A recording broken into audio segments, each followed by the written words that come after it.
Okay, back to John. Again, eyewitness account. He is the beloved disciple. Focuses on things that were not in the Synoptic Gospels.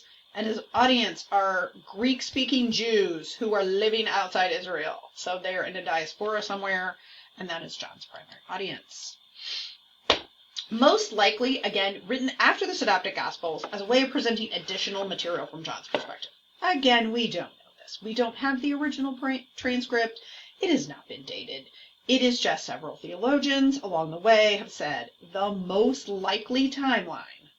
Several people will disagree with us. The most likely timeline, given the most number of theologians, theology professor-ish type people, would say that John was written after the Synoptic Gospels to add sort of his 2 cents, to add, hey, here's what you may have missed that I know about. So, what is, again, interesting about John is it starts with the beginning of time, like the beginning of all time, before the creation of the earth, right? The beginning of all started with Jesus. So he doesn't even start with, right? Luke backed it up and started with Mary getting the message from Gabriel that she was going to give birth to Messiah through the Holy Spirit. But John backs it all the way up to like before the creation of the universe, right? Starts with the beginning of time, referring to creation as the beginning, and that Jesus was there, establishing Jesus as all-knowing, always been there. And does also spend a good amount of time talking about how Jesus's Jewish disciples would recognize him. So throws in some additional data, if you will, to prove that he is the Jewish Messiah. Things that were fulfilled from Old Testament scriptures. So again, this gives you a Jewish audience because they would know what those scriptures are. And John very specifically mentions them. Again, because his audience would be Jewish and they would be looking for specific things to believe that he is the Messiah. Another interesting thing is what is called the I can't think of it. Cycle. It's a cycle. Essentially, it's called the Cana cycle. Cana cycle. So that's the first miracle that Jesus does, and so someone walks up to him and asks him, and then he heals them, and he does this all during a festival, some kind of Jewish festival. He performs a miracle during the festival, and this cycle is seen several times. Like during Passover, he does this. During this festival, he does this.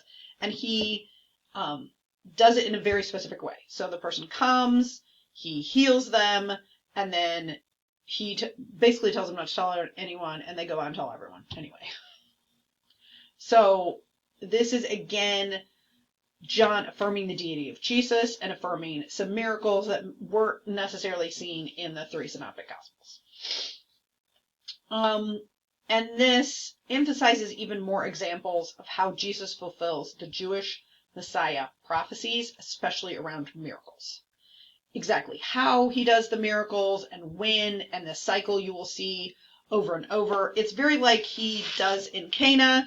So the person is approached, he says your son will live, and at the same time he says it, his son is healed, right?